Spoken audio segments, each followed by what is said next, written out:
And going on. Let's see. Good afternoon, everyone. And right now I'm going to go live and see if I can't get some more of this coding done. What we were working on last time is I've created a page that allows us, as part of the install process, that's going to allow us to select a community scene, and then we're going to do one for a community build or pick a building. And that'll help us create our very first site up within 5 minutes of when you first install the software. So let's see what we can do here. Let me switch to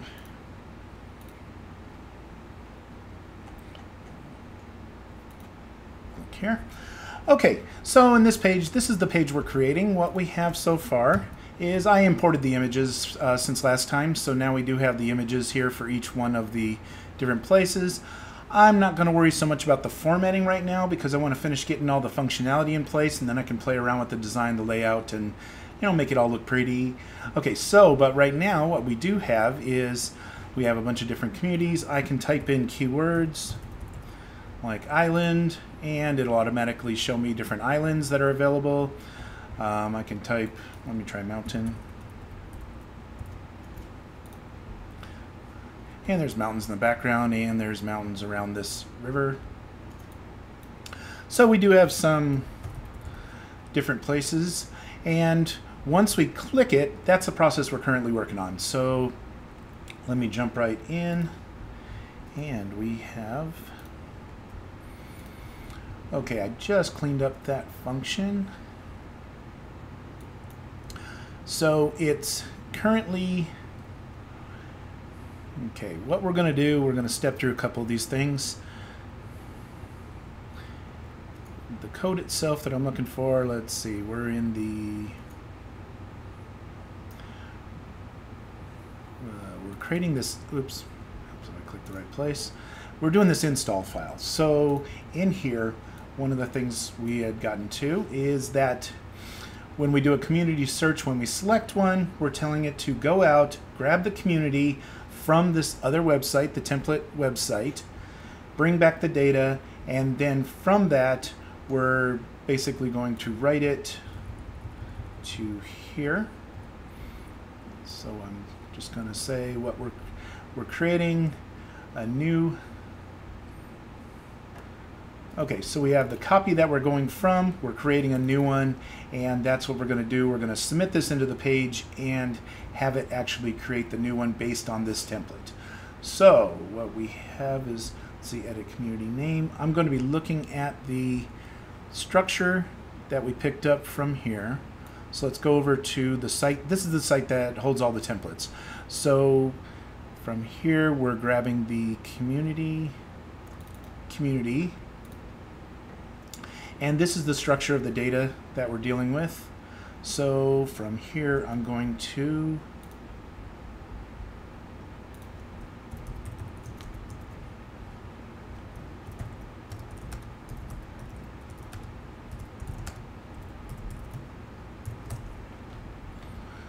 okay.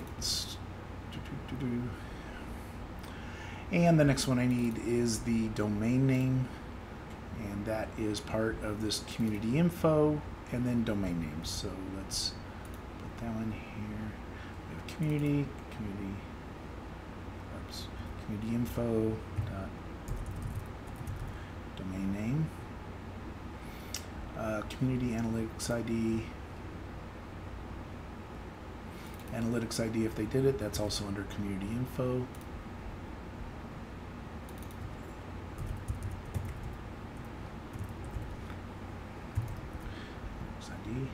The next one is the start position. That's going to be under, okay, that is the avatar starting position. And this particular one is not returning those values, which we're going to fix. It has the store position, but not the actual start position. So we're going to go into this procedure here and make sure we can get everything. First of all, we're doing get community, which is return all the fields in the community. So we shouldn't have a problem with adding the extra ones that we need.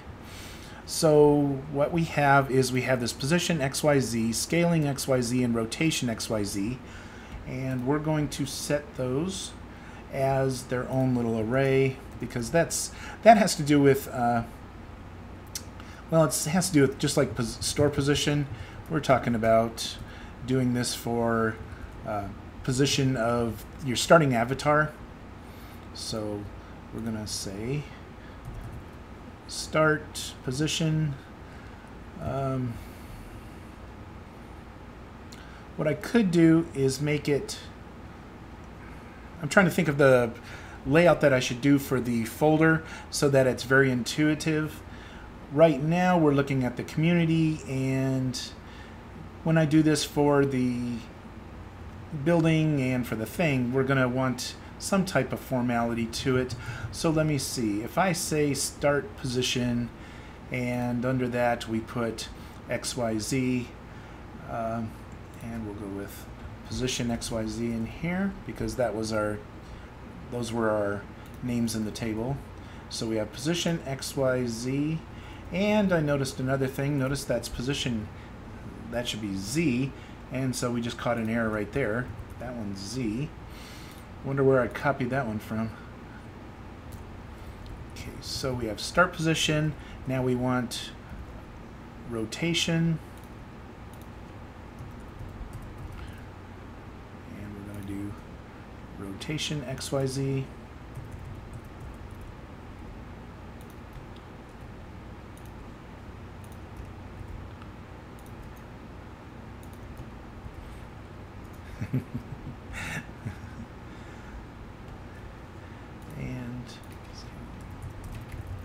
And then we're going to do scaling XYZ just so that we have all the values. Now some of these values, if you think about it, whenever I place a building within a community, one of the things I do is I say, okay, I have my default community, it's built, whatever it is, and when I put a building there, I say, I'm going to scale it to a certain size, rotate it, and put it in this position within the community.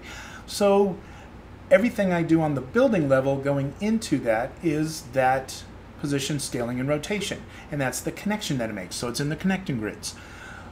But what about the position, rotation, and scaling of an avatar going into a community?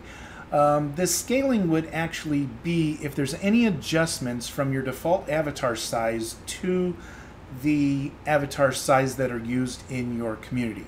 So a good example, if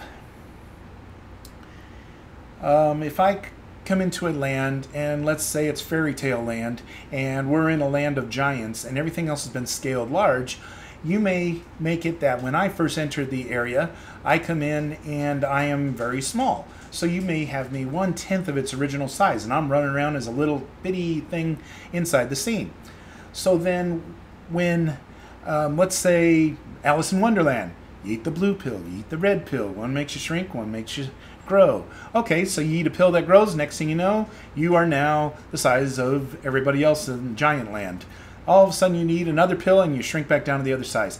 It's this scaling that allows me to set the starting scaling that you're going to use my avatar in your scene.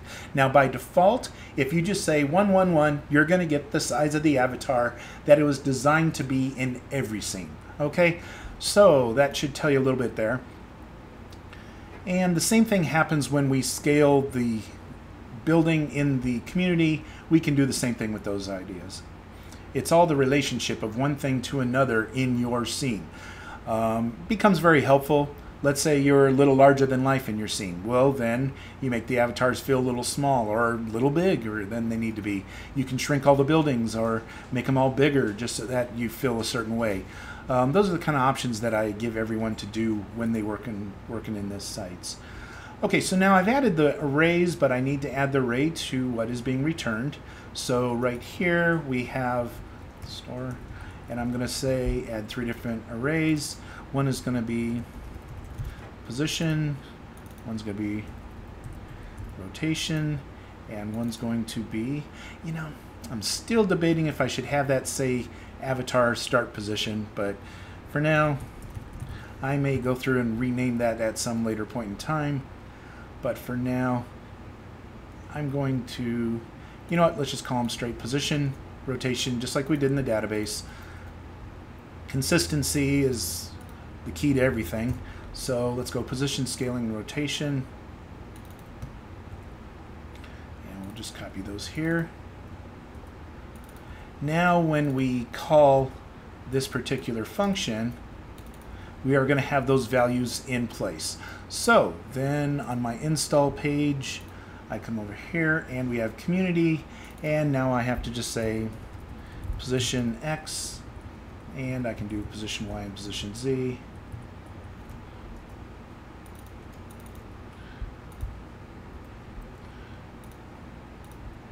And now this one's going to be scaling X, Y, and Z. And finally, rotation X,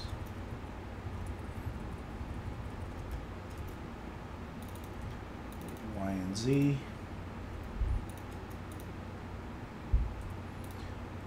Okay, now we have gravity. Let's see if we're returning gravity already. There is ground position, water position, graphics, store. Okay, share. And we do not have gravity stated anywhere, so we're going to add that in here.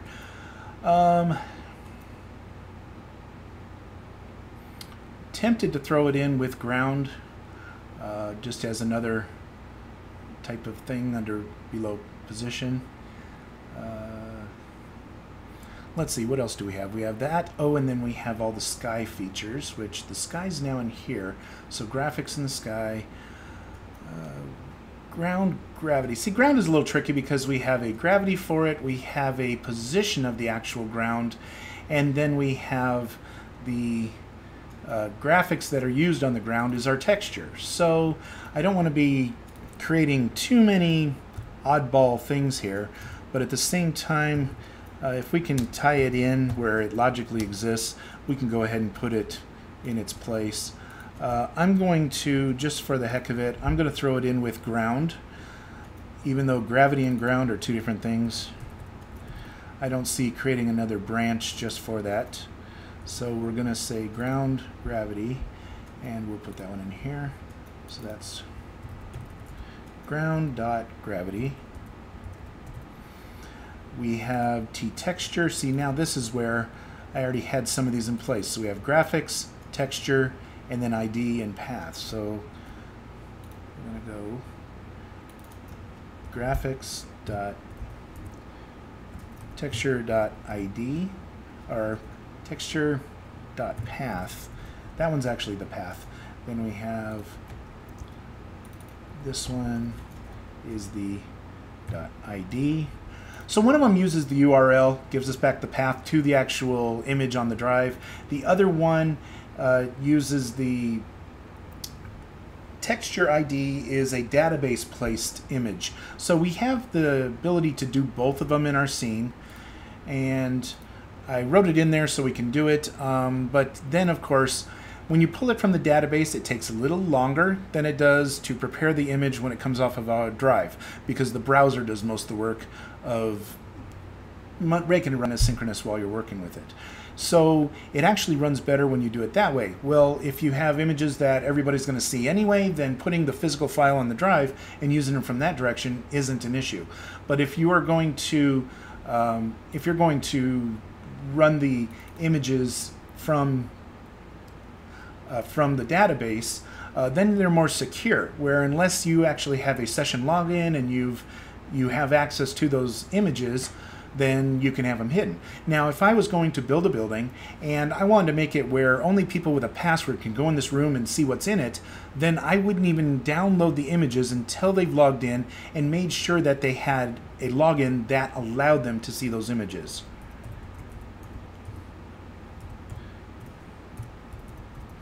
So we have graphics sky path, and then we have graphics sky ID. This will let us set custom skies in there. And then underneath that, we have, under graphics and sky, we have all the rest of these. So we're going to go through a handful of these here. I'm going to change that to graphic sky.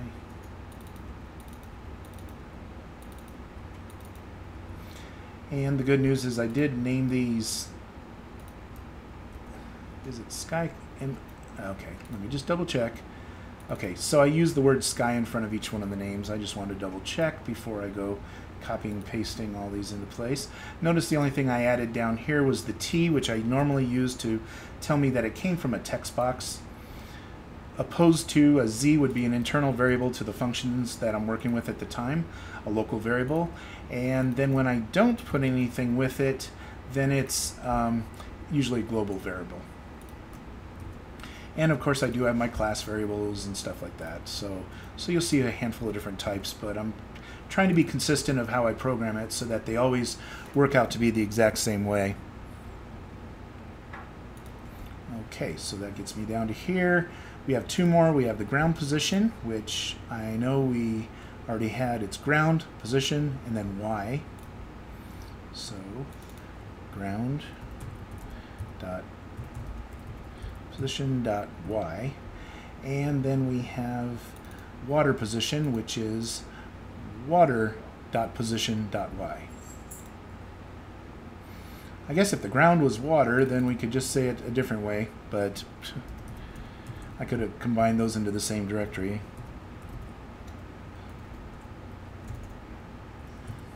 Or I could even put it under the position directory and say ground or water and then have the position there. So maybe I'll do some cleanup on that later on, but for now this is working out just fine. The last one is there is this hunt name, and I don't think I've set it anywhere. No, I didn't. So the hunt name is actually going to be just like the community name.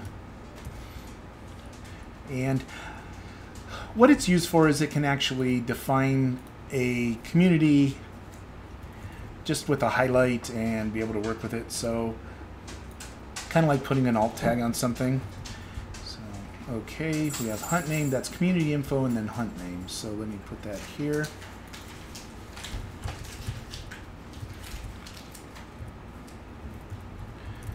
Okay, so now I'm still remarking out the actual save temporary community. I don't want it to actually run the function yet, but I want to double check and see that it gets as far as we think we did in the code without saying, oh, key not found or anything like that. So I'm going to refresh this page. Okay, we have all these items in here. I'm going to go ahead and click on one, and when I do, I should have this open. And here we go, cannot set property value of null. So we do have something there. Oh, iframe community unload cannot read property remove iframe of undefined. Okay, so let's go ahead and let's try that one more time just to see what it's doing. Okay, so cannot read property remove iframe of undefined. So let's see what we have. So we have create iframe, and in the create iframe task we have remove iframe. Where's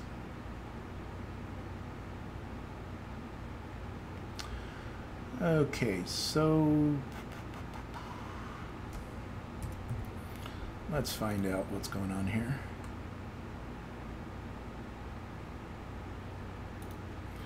And we're going to use HT3 that find all. Remove iframe. Okay, function remove iframe. Not calling it from anywhere. Okay, so when it finishes all this, then it's calling it from the page, the iframe page itself. So, oh, I see what it's doing. Okay. Well, this kind of treats something a little different.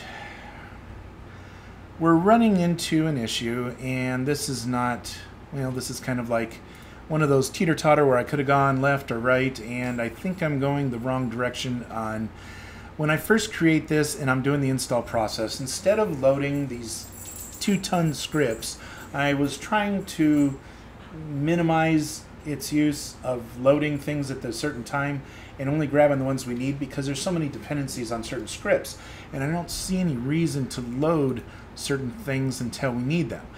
But in this instance, one of the things we have is a lot of these functions, like in the page over here. Let me see.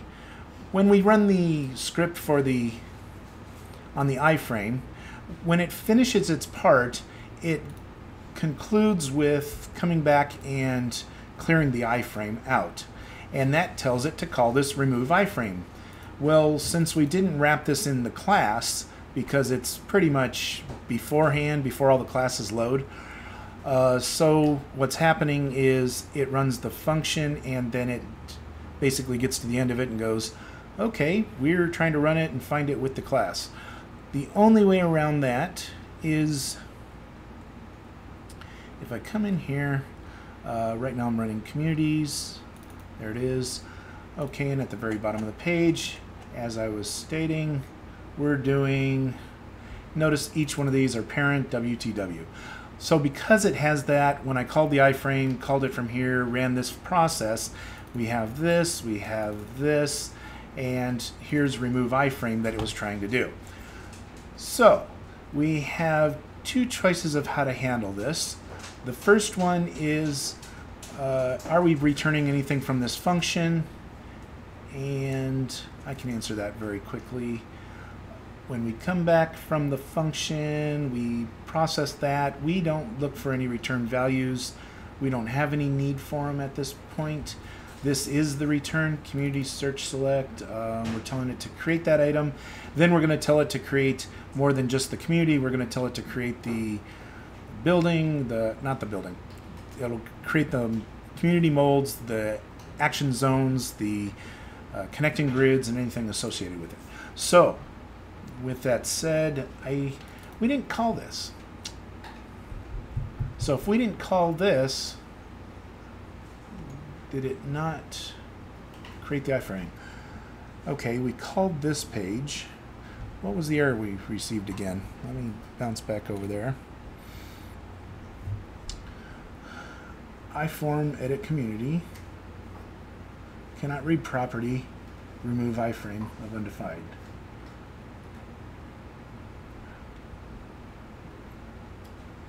Wait a minute, that doesn't make sense. When I set up this page, I did not call that iForm. That was my old terminology used for creating these. So from here, create iframe. Let's see, what did we call it here? We called it iframes, and then we created one based on a random 16-digit name. So, oh, it's not calling the right function. That would help. Community search select, and then it has to tell us the community ID. And I have a feeling that in our install page here, one of the things we have, let's go back to our class and its session. This is where we're actually calling this procedure to run. And in here, okay, here we go. We have search, and then we have the search results. The results are coming up from the iframe. So let's go back to the install. I'm just backtracking a couple steps. One of them is that we create these results from here, and we give it a button, and we say class search results button. That's fine. And finally, community search select, and that should be going there, which we are getting here. Okay, let's track this down a little bit. Let's say console log. I guess if you don't do some days where you're troubleshooting, then you're not really programming, right? Console log, I'm just going to say 1. Then here, I'm going to say 2, which means it brought back that information. Then 3 here. We're going to see some numbers in the columns, and it's basically going to let me know how far the code came along. And here we went to 4. And then we created the iframe, and that'll be number 5. I just want to see that it's gotten that far. So let's test that out. Okay, we have our page, and we pick one of the buildings that we want to work with. I click this, and it went all the way through 5. Then it had an issue afterwards. Okay. Okay, so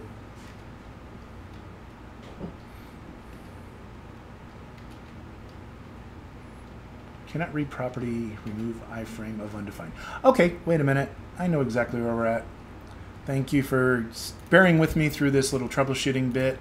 Everything happened like it's supposed to there, but there's, on the other end of it, like I said, I was on the right track with saying we don't have the class over here, so we need to test that out. Well, in our communities page, what I can do is I can actually run it this way, because the first thing I want to do is remove the iframe, and I want to go to there. So I can say if type of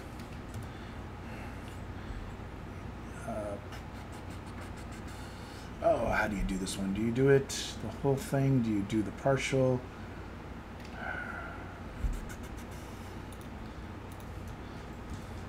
Do you put it in quotes? I guess we're going to find out.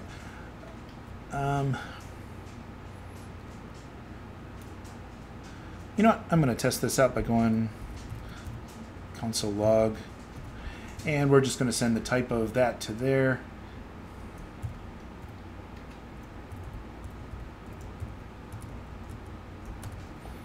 And I want to find out, basically I'm going to find out if it's a function. If it's a function, we run it. Otherwise, we'll check it to run it without the www. But I just want to know, I believe that's how I should write it. So we're gonna test that theory.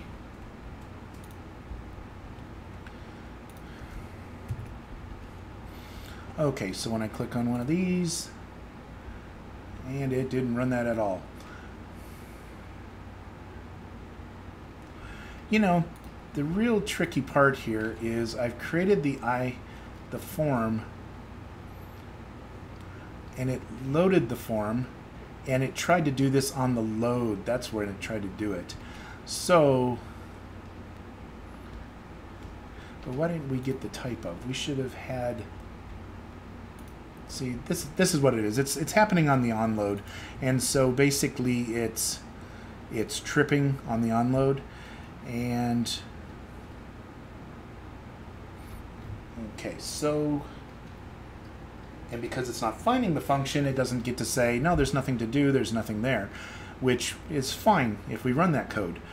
But in this particular case, because we're trying to find out if this even exists, excuse me. And okay, did it tell us it's undefined? If it tells us it's undefined, remove of undefined. Okay, so I'm going to check. I know how we can test it. We're going to find out if parent www equals undefined.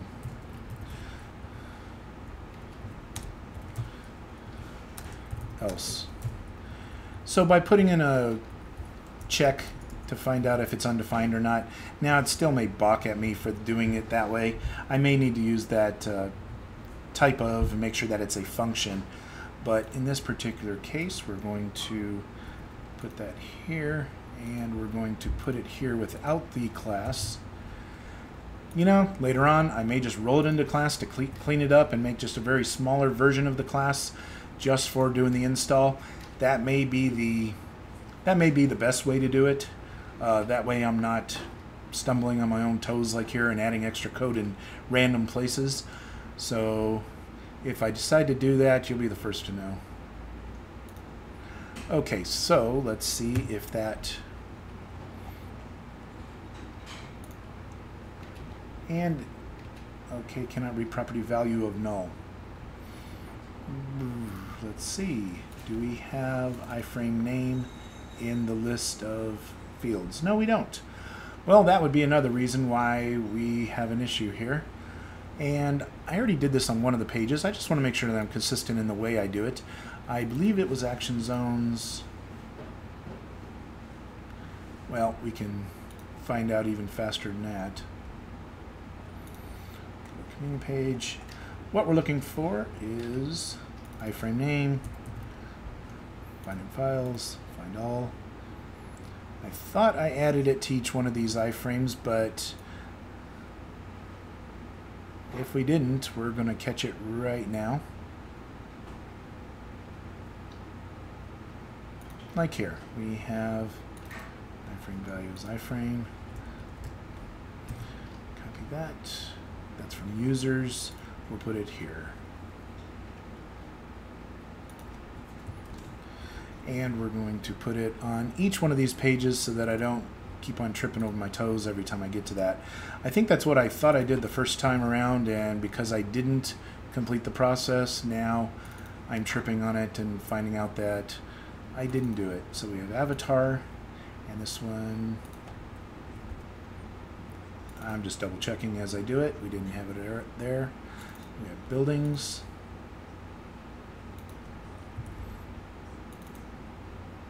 It's not there. I love how it highlights and shows you what we have so that you won't add it twice. Okay. So I highlight it real quick and then scroll down just to double check. And we're going to put it here. This is just so that if it creates an iframe on the fly, it knows how to destroy the iframe after itself. Those are different modes. This is going to be the same. My files, stock images, thing. That's the one we want, things. And we're good to go there. Upload file. These are different, so I'm not going to include them there. And upload files is different, and then users is where we pulled it from. Now the other part is up here. I said iframe name, and then I also do a post making sure that it's there. So let's go through both of these. Okay, we don't need that file open. This one.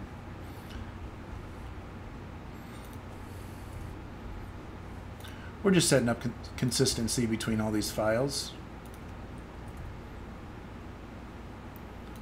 We don't need that one. We have file commands. Connecting grids.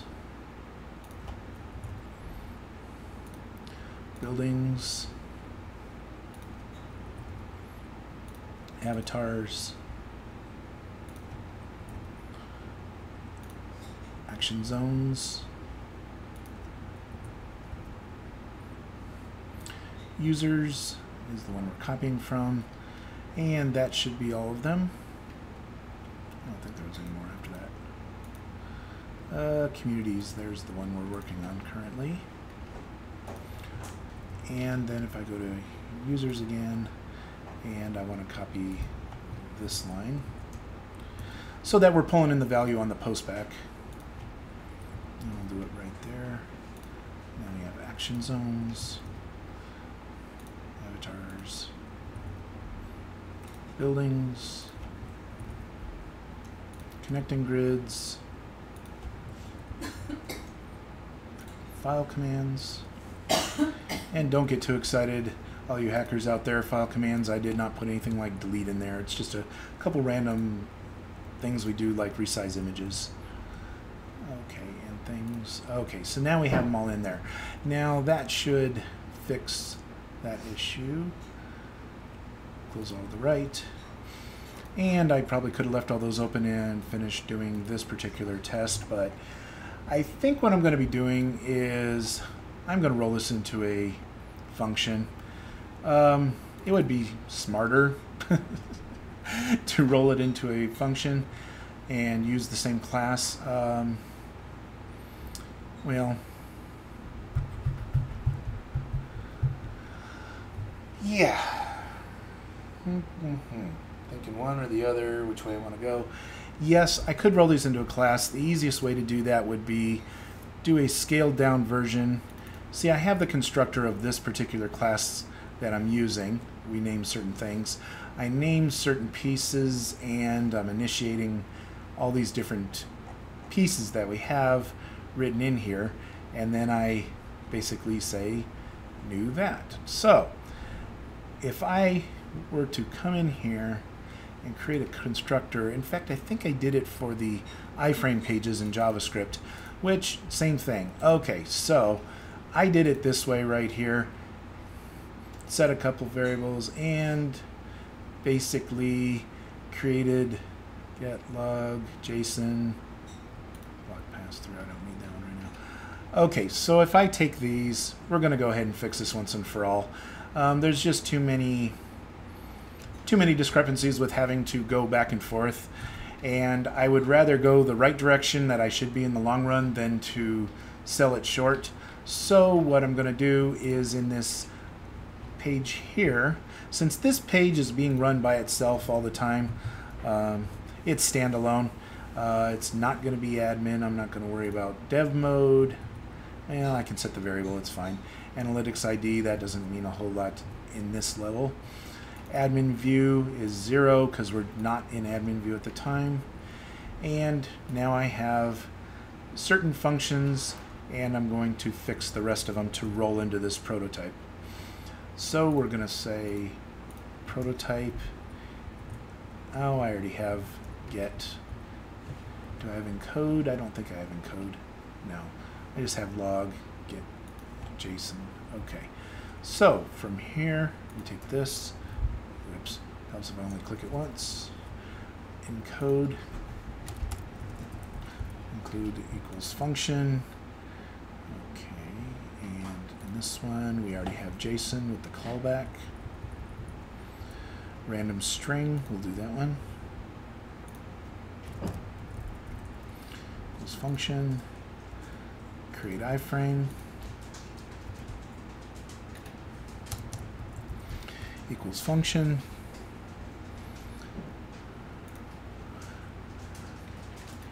And here, remove iframe equals function. So we're rolling these into the class, which should have done in the first place, but hey, who's perfect? I could hear a lot of you yelling right now, I'm perfect. Yeah, I got you. Okay, and finally here. Now, because I just changed all these, I have to also say that when I'm calling them, anything I call from there, first of all, I can also do that now. So I'm going to fix some of these frames that I'm calling. Here's my function, and there's my function. Okay, get JSON there. Wait a minute, JSON parse is not my function, it's JavaScript's function. Random string. I'm sure I'm going to miss one of these along the way, and then I'll have to go back and fix it again, but for now, I'm going to see if I can catch as many as I can. Okay. And that's that process. Oh, in fact, I know there's another one out here because when I click on these buttons, I need the onClick to use the function also. Okay. So we're setting both of those. Otherwise, it's going to balk at me and just say, hey, you didn't have a function there, so we'll fix them as we go. So the console log, we can do that now because we have the actual class loaded.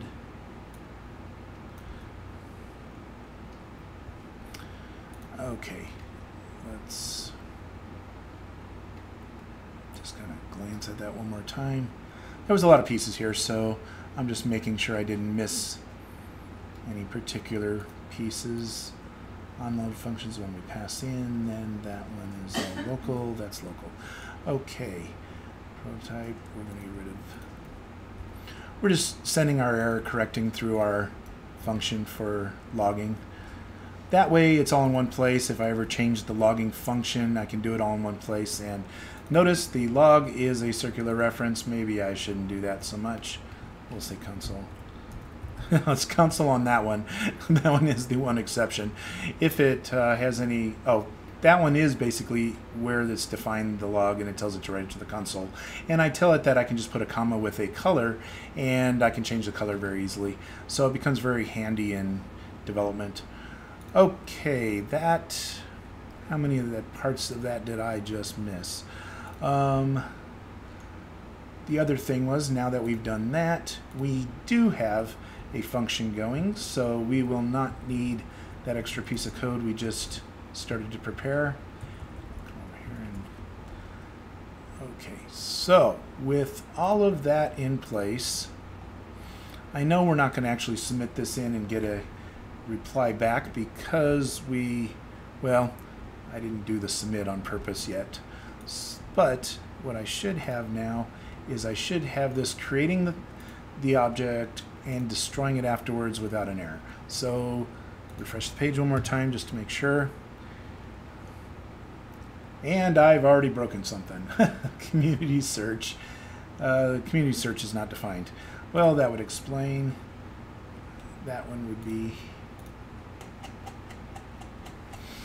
community search is the button we're pushing when we open the page. So the button for, that's the search reply, on click, we did those, but we did not do the original form, which is in here. So this particular button for on click did not know where to go, so we set it up there, and we also set it here for when it loads the page. That will take care of those two. So now let's see if we get past a few of these. Encode is not defined. Where did I set the encode function? That's got to be in community search. And the easiest way to do that is highlight encode. There's only a few functions, otherwise I'd be searching the page and fixing it that way. So, okay, encode. And there we go. I knew there'd be a couple of them that I missed. It was just too impossible for me to get there right the first time. And install create frame. Random string is not defined, and that's in create iframe. So create iframe, random string, and it's right here. There we go.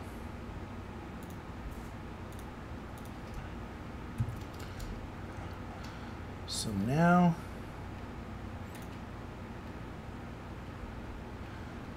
okay, and this one's different.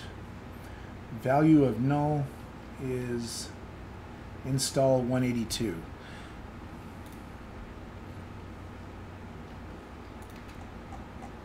And that's the part actually I was getting to check. So 182 is this line, T texture, and it's a path. So if we go over to communities and we look for T texture, obviously it's not going to be here because that's the part it was yelling at me about.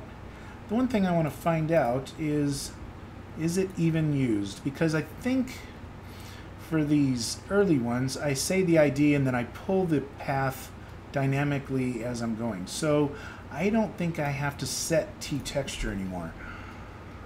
Well, it's going to be T texture in the, it's going to be both the T texture and the DOM. So we have texture, let's see, where's the texture?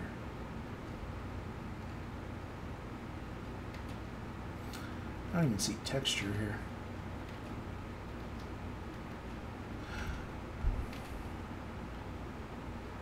Yeah, so we weren't passing texture at all before, so we're going to fix the, we're going to make sure that we can pass the variables that we're using.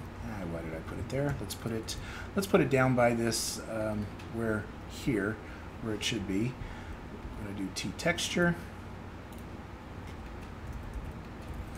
so that we can pass that in. And that's a path, so 255 is a good value for that. We're going to do texture ID.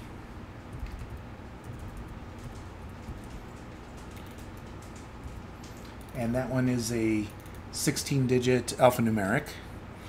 Then we're going to do Sky Dome.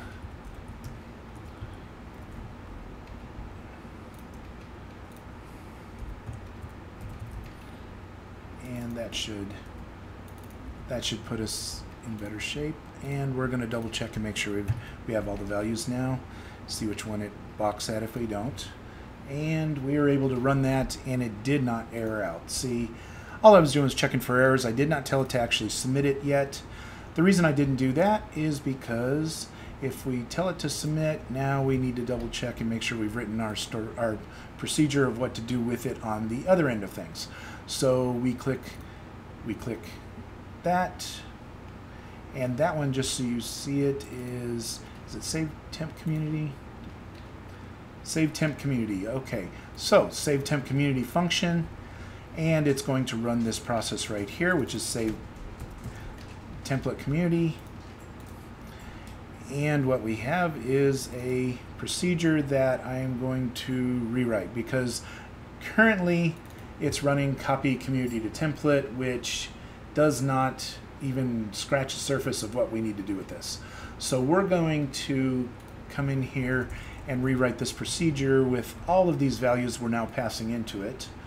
And it's all these starting things for a community. So if I'm copying a community from the templates to here, these are the values we're passing in, and then from here we're going to be taking it and writing it to a insert statement, and then we're going to run the whole thing. We're going to run the insert statement and know we've created the community. So first thing I want to do is I have a function with the functions back here, with the iframe functions. Let me show you where it's at.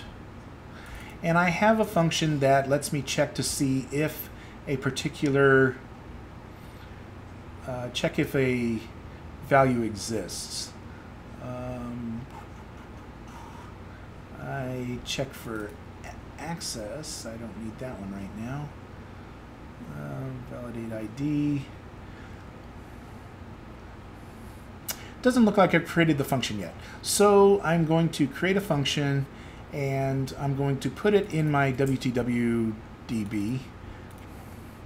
I'm going to create a function, and what I'm going to do is I'm going to check to see, like, I have table exists and user exists. I want to find out if something else exists, if a key exists, and I want to pass which table I'm talking about. That way I don't have to keep on checking these independently and see if it's valid or not, see if they're actually there. So what I'm going to do is, first of all, we're working out of our other database. So I'm going to kind of collapse a couple of these things so we can see. These are the tables that we're dealing with, and I want to find out if a key value exists. So I'm going to copy one of these functions just because it's going to be very similar. And this one's going to be key exists, and what I'm going to pass in is I'm going to pass in the key ID and table name. Now, by passing in the base table name base is what I'm going to do, because I'm not going to, well, I could add the prefix before or after. I think it's better if I do it before then, because that is the actual table name. Then if somebody didn't use a prefix, then they would still get it right every time. So, okay, so if key exists, I'm going to write it to be, basically the query is select the key ID,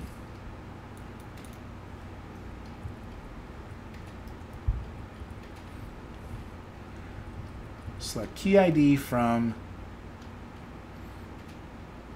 table name, we'll fix that in a second, where this key ID, the name of the key field. Ooh, I need the key field also. That's what I'm looking for. So that way we can fully do this. Okay, so we're going to need three values, and then it's going to let us know if it's available or not. This value that we're going to put in here is field ID. We'll put a Z in front of that so it's a local F-I-E-L-D. Okay. Field ID. And that one is going to be this. It's not the key ID. Okay, so we want the field ID, the key value, and the table. Let's do those in a great order. First, we want to know what table we're looking in. So table, field, key. That would at least have some type of hierarchy to it. So the table we're looking for, we're going to put that right here.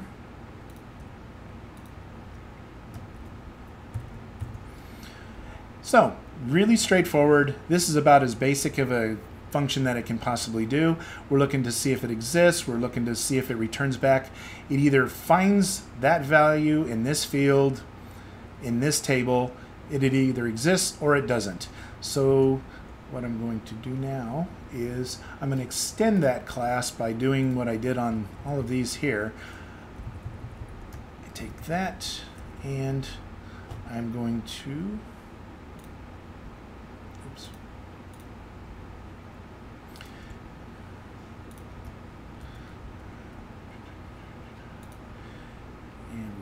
go with that, and under this it's going to return whatever it finds there. So basically I'm passing the function into the other function. The reason I do a handful of these, as you can see there's a whole page full right here, is because if you've included the class for an iframe, I want you to be able to just use that one class, and we kind of go where it needs to behind the scenes, and we've extended out certain functions of different classes that you would commonly use when you're working with an iframe page. So I don't want to create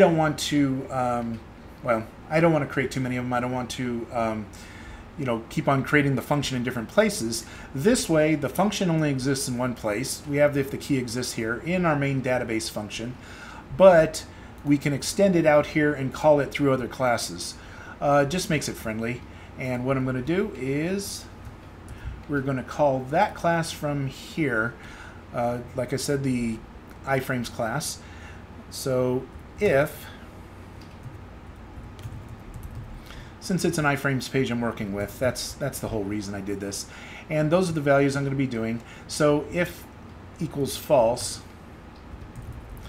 Now, I already know by then, by testing that, if this new community ID value that we're trying to test out is valid or not.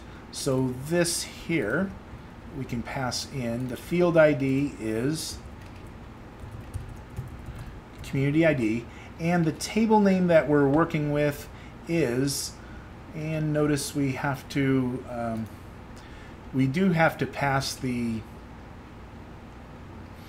table name, we have to pass the prefix and the name, kind of like that.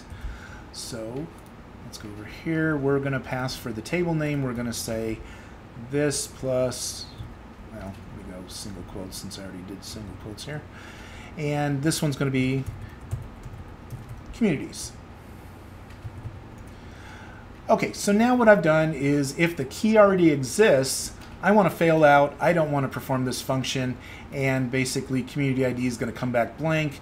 We're going to know that the function did not work and that it already existed, because the last thing I need to do is to say we're going to do this thing and then all of a sudden we end up with tons of extra stuff behind the scenes that didn't go. Okay, we don't need to add a whole bunch of new molds and meshes to an existing community if that name already existed. So I'm just making sure that it doesn't exist, and then if it doesn't exist, then I'm going to do a function where I'm inserting it. So we're going to do iframes query, and here it's going to be insert into, and we're going to use the table prefix. Well, actually we're going to insert into communities, so I'll just grab that whole piece there.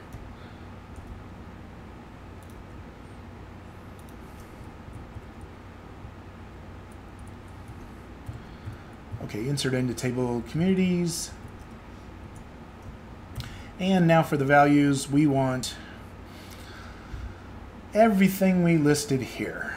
So I'm going to just make sure that we get everything. I'm going to grab them all here, and we're going to start right there. Okay, so we have community ID, pass community ID. It's a lot easier than typing them all. Community name, analytics ID. Oops. Domain name, and then it was position, not start position. Maybe one of these days I'll fix those, make them all consistent too. Then we have scaling, and what I'm going through is I need to make sure that they match the naming that is used right here. So there's all my values. That's what I'm looking for. Those are the names I'm copying. After doing this for a while, I'm just familiar with the names, so I'm punching them all out pretty quick here. Rotation, rotation, and rotation Z. Then we have gravity. We have texture. We have texture ID. We have sky dome. Sky dome, every time I say that word, reminds me of movie Terminator. Okay, sky inclination, here we go. You know, when I first did this stuff and I looked it up and found some code and was trying out some things of how to decorate the sky and make it have all these cool effects, I found that, you know, was using this code, they came up with all these variables. I actually looked up in Wiki to find out what they all meant. It's like, okay, learning experience, time to pick up on something new. Okay, ground position, I believe that's the correct name.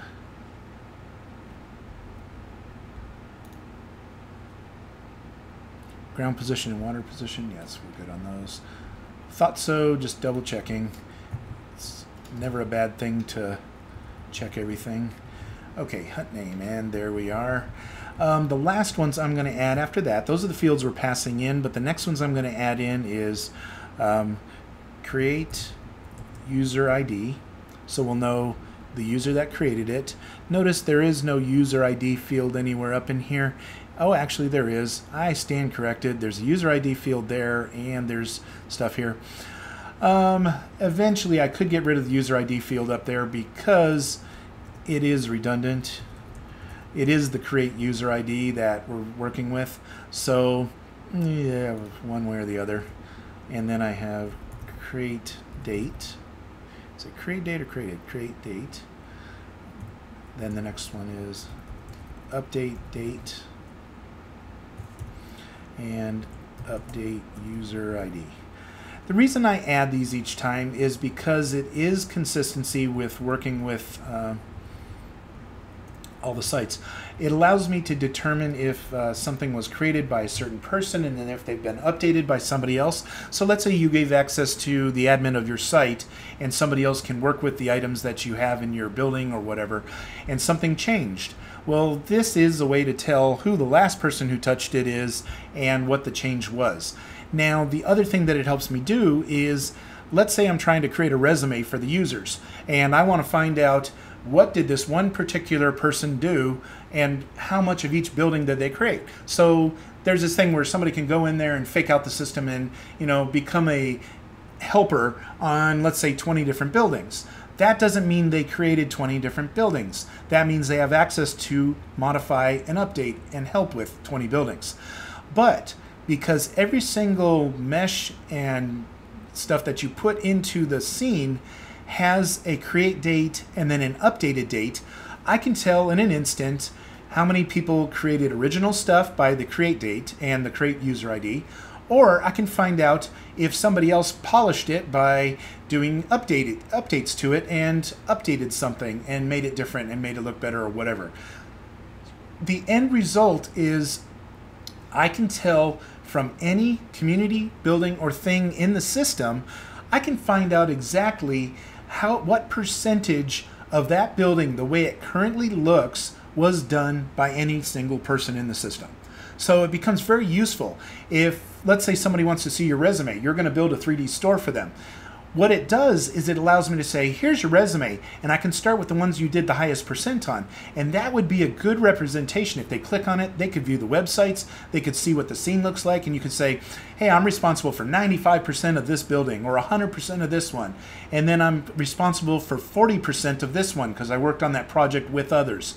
And that's the kind of stuff that helps build your resume and help you get other jobs. So I'm tracking the information in the database, and it becomes very useful for you being able to promote your different stuff that you've created. So values, and once again we're going to go through all these values. What I'm going to do is I'm going to copy, since these values are exactly what we're passing in, I'm going to copy these one more time and just use them once more in this phrase.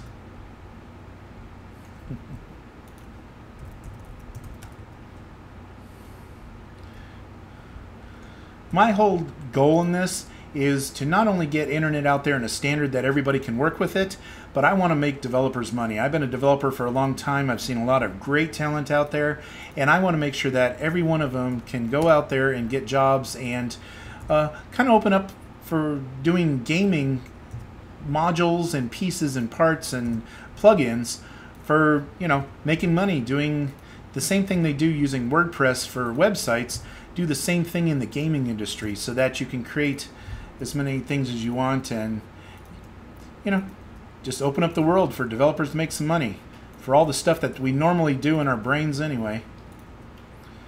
How many kids have you seen that said they want to design games when they grow up? Well, this would let them design components for games, pieces of games, put it out there and actually get them working fast, and then take some time and make them run, you know, even better or add other things to it. It really opens up the doors of what we do and how. So then we have user ID down here. I'm going to pass the user ID from the iframe.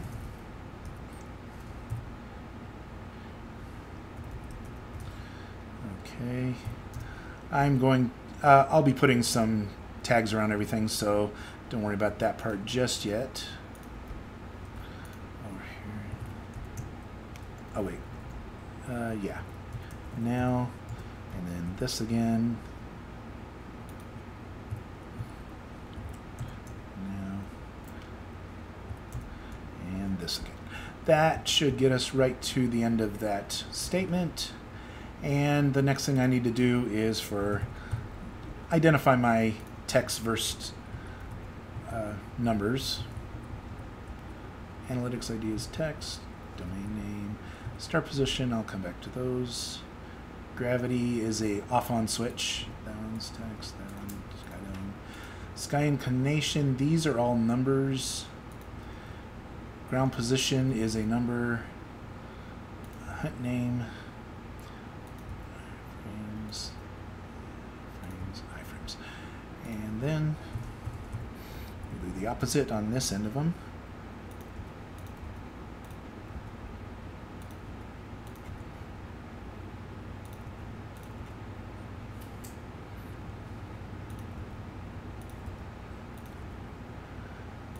I'm working on creating an environment that is developer friendly so that they can make money and offer their customers additional new things. We have a whole new world of 3D shopping and online games and stuff that's coming out. And I want to make sure that the developers have the tools to be able to keep up with it and compete with the big companies. So, okay, we have this.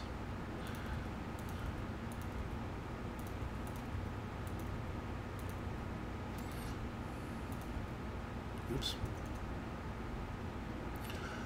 Okay, the next one's here.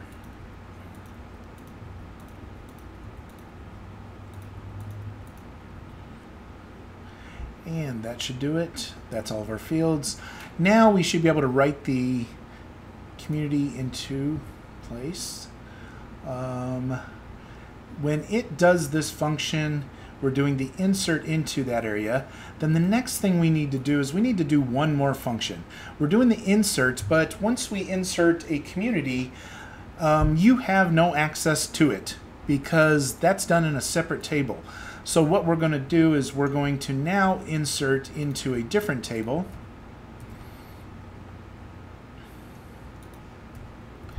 And this one is going to be the table for, let's see, it's right here, the user, where is it? Oops, wrong place. I'm going to get the fields here so we can see what we're doing. But we have user authorizations. This table is used to allow users to access to the to any community building or thing and what type of access that they have. Now, if you create a building, community, or thing, then you have admin access to that item. So I'm going to do user authorizations here. And we're going to insert a number of fields. First thing we're going to do, user authorization ID, which we're going to have to create one. And then we're going to do username. Username is not critical. That was a thing of the past. We're going to do user ID. Username, I was using those until I decided to go to an ID because I needed a friendly way of being able to update somebody's user ID without, messing up the system. I wanted to make the username unique at the time, but user ID permanently unique in the system. So I always have a fallback of where I'm going to be able to look up somebody and everything they've ever done, but the username has a little bit of flexibility that way, so somebody can update the username and use it online and whatever they're doing. So kind of a little bit of both, best of both worlds. Community ID, building ID, and thing ID.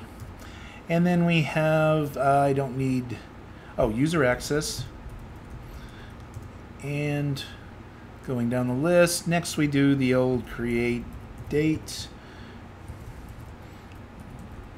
create user ID, and update date ID.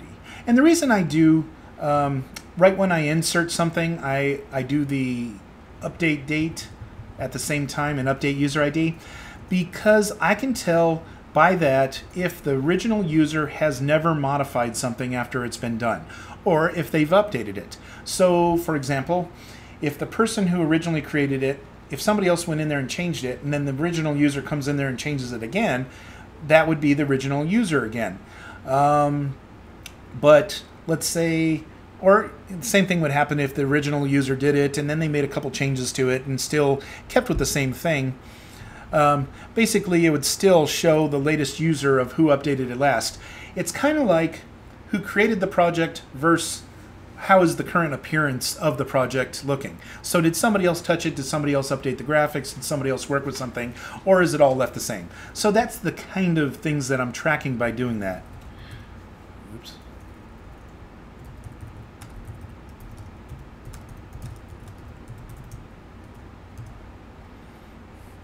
Okay, so then over here we're doing values, and now I'm going to be putting in these values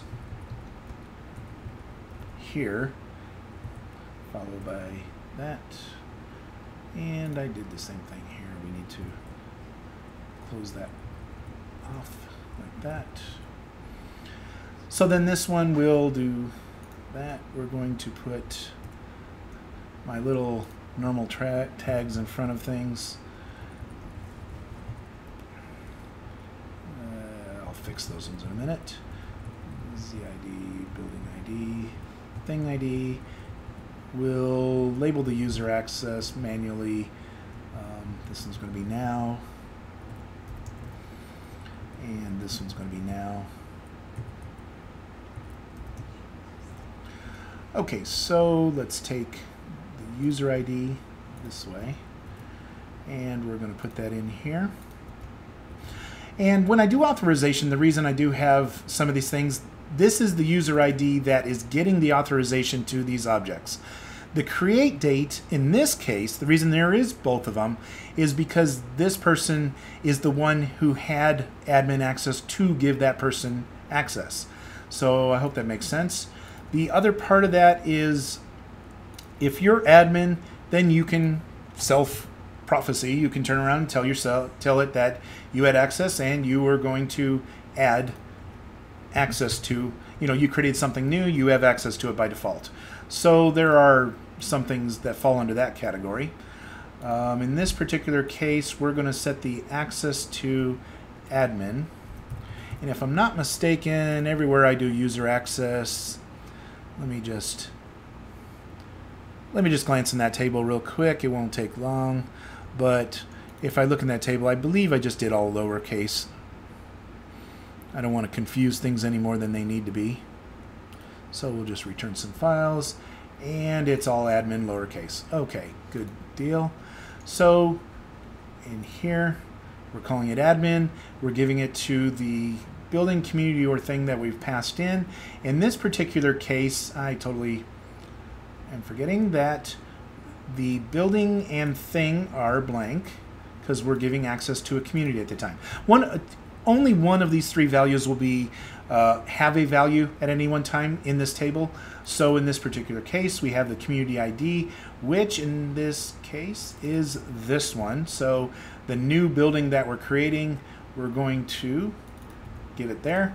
And now the second it creates it in the table and puts in its values, it's also going to give it access here. So now if it survives the creation of it and doesn't error out, then you have access to it. Okay, so that takes care of those pieces, and I don't think I have anything else I need to do yet, because when I first created this process, the database, I was copying something from one database to another, so I did a lot of stuff behind the scenes. Well, now that this process is grabbing things from the outside and pulling them in, now I'm getting it there, bringing it back through JSON, and then formatting it, and then writing it back to the table. So just to check, let's go ahead and run this process and see if, one more little detail before I move on here, and that is the value for this is undefined right now. So we're going to come in here and say this equals, and we're going to use the iframes, random string 16,1, and the 16,1 has to do with the 16 characters, and then the 1 has to do with what type of characters I'm looking for. So in this case, it's an alphanumeric string. So that's my number 1 in that query. But what that's going to do is create the user authorization ID and then do this. So if I go back to my tables, notice in user authorizations right now there's nothing in here, and in communities there is nothing in this table. So let's go find out, did anything we do just work? Okay, so bringing this forward. Okay, we have that, and select, and we have something missing. Okay, so we have a, let's see, we have a 500 on that page. Couple ways we can check that. An easy way is if I look at the actual log coming into the web server. I've got some things to work on. Okay, that's not here. I have load balanced web servers, so basically it could be an error showing up in either one of these files. So let's see, we have, okay, so let's see, and that is our process. We've got a couple things here. First one is, first I want to find out which ones are just happening because we've been bouncing things off this page for a while. So I take a copy of my log, I take this and delete it, and now if I go here, or actually I don't even have to go there, leave that open for a minute. Go here, refresh this page, and I'm going to find out what's happening with that. I'm going to say select. It's going to give me my error, and now it created a new log, and now I know, okay, those are the errors I need to look at. So first thing is here we have core functions class init session 505. Let's find out what's going on in that one. In fact, instead of bouncing back and forth, I'm just going to copy these for a second. We'll go into desktop. I'll just open a blank page and drop them here. See, now I don't have to bounce back and forth to the other site. Okay, so init session, line 505, we have scount. Session line 505. So doing a little bit of troubleshooting. By the way, I'm building 3D Internet, and it's open source. It'll be open source as soon as I get it, as soon as I finish getting it all formatted and working here. I'm writing an install process for it. So what happens is when you first install it, you will have a 3D community, a 3D building, and some things inside of it, and kind of gives you a running start.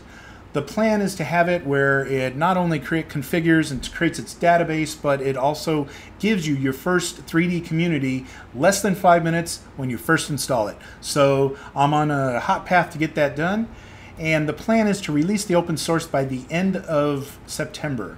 So bear with me, follow me so you'll know when I'm online. Monday I tend to do some demos and walkthroughs and show you what we've done for the past week.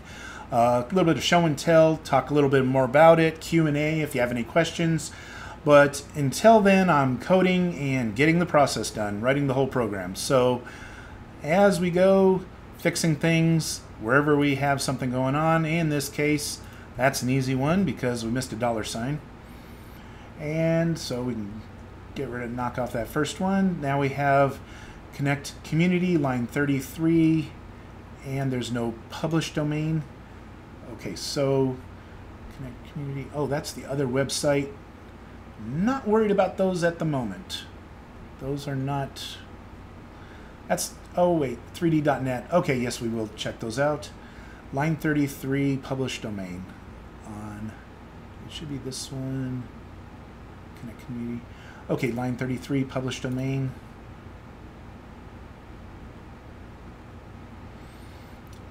Okay, line 33, publish domain, and let's see in the community table on this site.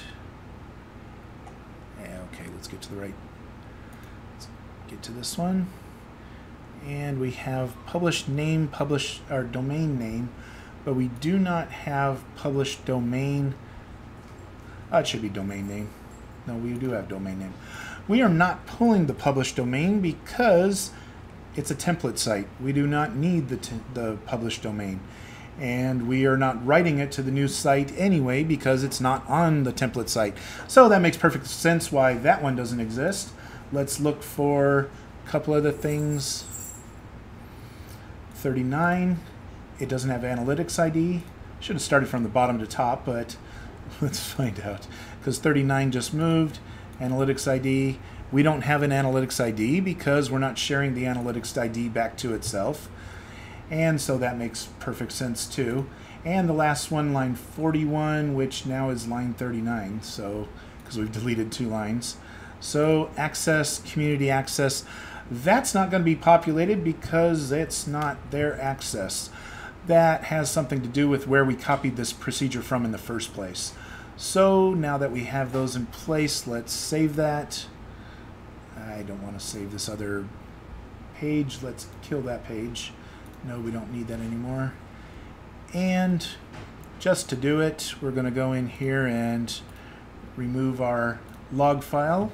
I did a copy of the log right before we ran into just these couple pages of trouble, so we're going to come in here and let's see how far it gets now.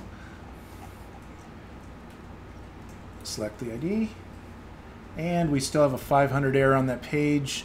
Let's go the next step. Let's find out what's still doing an error. And we have 2 undefined variable in iframes. Line 1734, class WTW communities. Oh, iframes. I shouldn't have been calling iframes in that class. That's not the piece I should have used.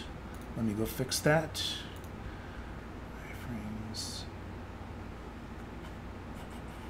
www class iframes. And wait a minute. There aren't that many lines in this table. Let me see. What was that? This is why I copied the page earlier. If I copy these out of here and even delete it, we don't need it right now. I'm going to delete that off there just so that we don't keep bouncing back and forth off the same things. I'm going to come in here.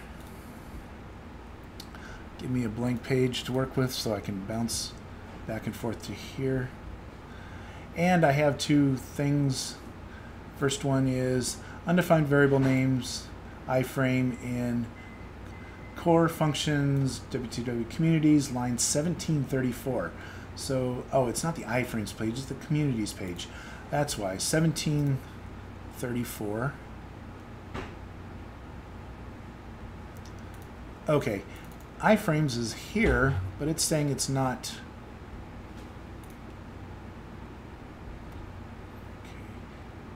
Did I call it iframes or did I put a... Okay, so we are calling iframes. We have global iframes, but what's happening is from here, it's saying the iframes page is not loaded yet, which I beg to differ. Because this page, this communities, is being called from communities page, and iframes are called right at the top of the communities page. We've got something else going on here.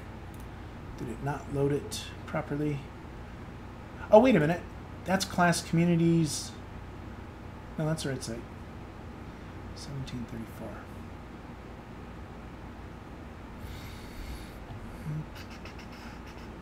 Let me think. Okay, every one of these in here call iframes page, so we know that it's loaded by the time the communities page loads. This page that we're running it on is here, which means we load it, then we're running class communities is loaded right here, and that's only as it approaches here. So yes, it is. Well, you know what? I think it wants it in the other.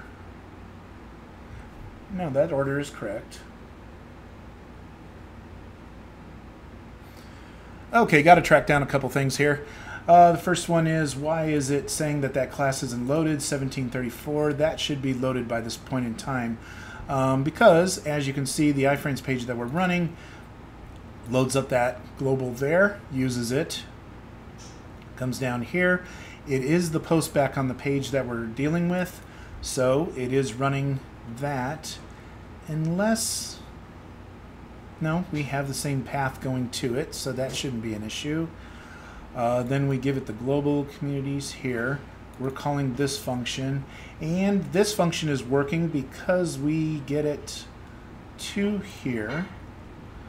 Then we're calling this global again to make sure it knows to use it. Oh, well, that would help. Okay, yep, that makes a difference. Let's... Yeah, it was staring me right in the face the whole time. It's not iframes, it's WTW iframes. That iframes comes from an earlier rendition, so just so you know. I called it that until I called it WalkTheWeb iframes as a global naming thing to make sure that I didn't do exactly this, which was, you know, use it in other places and stuff. So yes, that would be that one. And now that should fix both of those, because the second error was relating to you're trying to use something that called this thing variable that didn't load. So, okay, let's see how close we are now. Let's bring this open. Let's pick one, select, and we still have a 500. Okay. Let's see what we have. The good news is they're different ones each time, so we are progressing down the code and we're getting closer. So, ooh, it did not write something here. That's interesting. Let's do it again. That's the other thing that happens, is sometimes it's cached and not actually giving us the new page. In this case, we do have the new page. We are getting it. There it is. That's what it's expecting to see. And now we have W2WQs, 1735, undefined function query. 1735. Okay, so undefined function query in 1735. What's going on? Oh, there's a greater than sign missing there. Boy, typos, they'll kill you every time. Okay, now, once again, amazing I can walk, tie my shoes, chew gum, or any of the above. Okay, so let's see. Let's load this page again. Let's do it a second time just to be sure. And select. And okay, this is a different error, but this is good enough. Let's find out. This one's saying you cannot find community search, show community is not a function. So that's fine because that's the next step. So let's see. I can prove that because now in our database, going back up here, first of all, our communities, and we have a community, woo, woo, woo. And then we have user authorizations, and we are authorized to access that community. So yay on 2 accounts. We are good for that. And notice I did try to pass an undefined analytics ID in here and an undefined community name. So those are 2 things that I'll have to rectify. I'm going to make sure it has a community name. It should have been able to pull it from the other site, but those are 2 values. We're getting close. That's not critical. First of all, analytics ID I don't want to pass because we're not copying an analytics ID from another site. We're actually creating a new site, and that opens the door for new analytics. So that particular one we can fix in a matter of seconds just by going over here. Let's see, that would be in my other pocket. Oh, just kidding. Okay, over here we do not need to pass an analytics ID. Where did we do that? We didn't try to pass, oh yes we did, community analytics ID, and instead of trying to read one off the page, we're going to pass nothing. And this particular case, there's a community name. We tried to grab the community name off the other site. That didn't come through. Oh, I know why. Because it's not community name. Oops, what did I bump? There it is. It's not community name that way. It is underneath community info, which means we missed the full path. So that should correct those 2 items. And just to show it, I can come in here. We're going to delete this item, delete the row. Okay, apply. And we're going to be doing this a lot, so no worries about deleting the existing.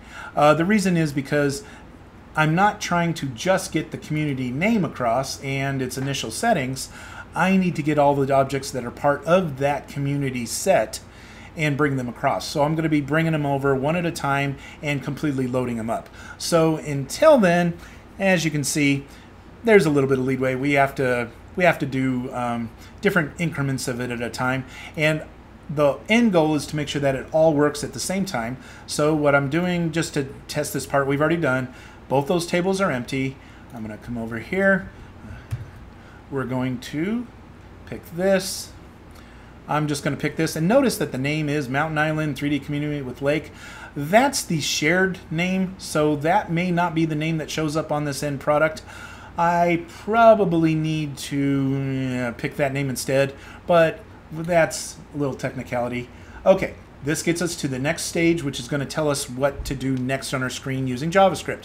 The next part that this is going to transition us to is you've picked that community. Now I want to set you up so you can pick the building. So I'm going to have it change pages of what you're seeing on the screen, and it's going to be a search for your building. And it'll be a bunch of samples up here on the scene. So that's where we're heading with it. So just to see, we've gone all the way through this, a little bit of persistence. Browse securities allow all. We have community name. We have just to show the, where is the, oh, okay, so this is the new community. We've created the community. Our user ID is blank. Okay, technicality. I'm in the middle of creating something where the ID is blank because I'm jumping into step number 5 that you normally would be doing in a row. So I will add something that if you come back, let's say you started the process and didn't finish it, then it would check to see that you are logged in as that admin user that you created when you first started this. If you aren't, it should bounce you to that scene right here. So I'll work on that. Usually people will sweep through this and do it all at once, but in fact, I will make a note of that because I do have my little, whoops, wrong notes. Let's do it on this page. If I close this down, it's right here. My to-do list. Okay. Check for user in during install steps. So if they're not logged in, it'll automatically do it because the last thing I need is for them to create a community, and because they didn't have an ID set, they weren't able to access the community that they just created. Okay, so that is in my to-do list now, so we don't have to worry about that at the moment. I will be able to come back in there and jump right in on it. But to finish out the idea, notice the community name here, and when we go to here under community, we now have Mountain 3D Community as a name. So it pulled that in, and the analytics ID is blank like we expected it to be.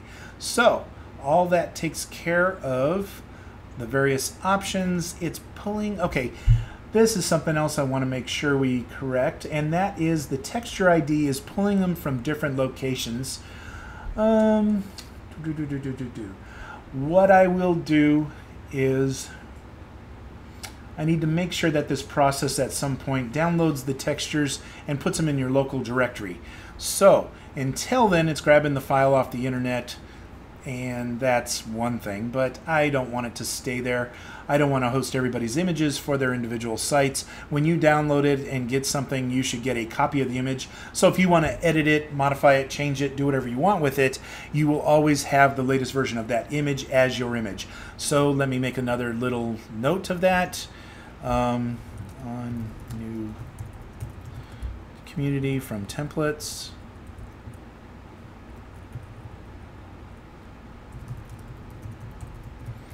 From templates,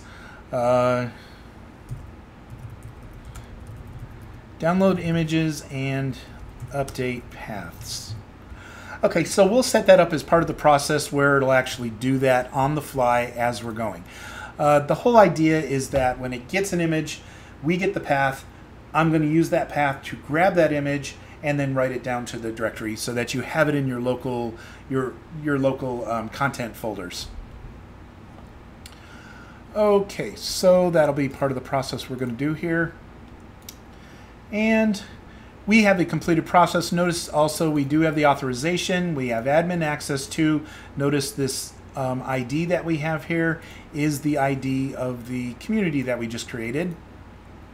So, and we know from a past community ID which template we actually pulled. So now, from the system, it would not be hard for me to know which, where that came from, where the starting point was, and the different items that they've created and modified from that point in time. So gives you a little bit of idea of how that kind of stuff works. Okay, so I'm going to call it a day there. I have some other work I need to do, and so I want to thank you for joining me and following and hanging out here and chatting a little and asking some questions. I'm going to, well, every time I'm on, follow me so that you'll know when I'm on again, and I will see you again soon. But I thank you for tuning in, and have a good evening.